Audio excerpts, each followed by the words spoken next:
निज स्वार्थ पाई किए भांगे का बसा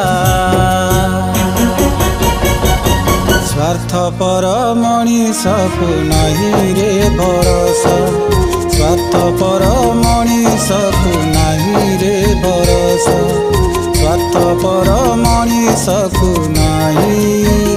रे भरोसा